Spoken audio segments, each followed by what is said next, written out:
Et puis dans un autre genre, on a le pauvre Bigard, que j'ai bien connu à une époque, avec qui j'ai été un peu pote, et qui m'avait dit à l'époque, Alain, tu as raison, mais je suis trop riche pour dire comme toi. Parce qu'à l'époque, il faisait le Stade de France, il était pote avec Sarkozy, là, il a un peu déconné, il allait voir le pape, enfin il avait un peu pété les plombs. Mais c'est un brave type, c'est un ancien prof de gym, qui fait de la blague potache populaire, très populaire, qui, je rappelle, a été ruiné d'ailleurs par ses producteurs de la communauté, surtout quand il a contesté la version officielle du 11 septembre. Donc tu as eu des velléités d'insoumission. Dites-moi, je m'adresse à la France entière. On retrouve un passeport d'un pirate qui était donc dans le cockpit d'un des deux avions, intact, pas brûlé du tout. Est-ce que ça vous semble troublant? Et là, on voit que sous prétexte qu'il avait fait une vanne de cul qui sort depuis 20 ans, comme il a soutenu les Gilets jaunes chez le commissaire politique département comique Hanouna, qui est lui aussi une pure émanation de la communauté, et aujourd'hui qui est mis en avant parce que c'est le seul capot de la communauté qui peut parler aux Gilets jaunes parce qu'il a une petite composante populiste, qui est de la pure démagogie quand on sait combien il gagne par mois.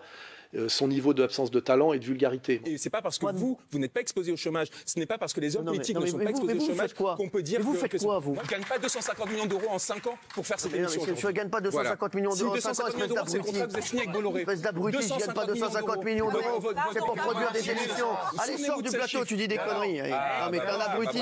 Il se trouve que Bigard, sa nature reprenant le dessus, avait fait une déclaration d'amour aux Gilets jaunes chez le commissaire politique omnipotent et omniprésent Hanouna, et qu'il avait craché un peu la gueule d'un autre membre de la communauté, Berléand, je crois. On voit qu'il y a 90% des Français qui soutiennent les Gilets jaunes, et puis 2 semaines après, il n'y en a plus 80, puis 70. Moi, depuis le début, ils me font chier les Gilets jaunes. Si les Gilets jaunes n'ont pas conscience qu'il y a des gens qui travaillent, que ça coûte de l'argent, que... Il démarre sa phrase en disant, ils se rendent pas compte qu'il y a des gens qui travaillent, mais les Gilets jaunes, ils travaillent, hein. C'est pas des clochards, c'est pas des demandeurs d'emploi, c'est pas des mecs qui veulent du fric, c'est des mecs qui bossent, putain, de leur mère.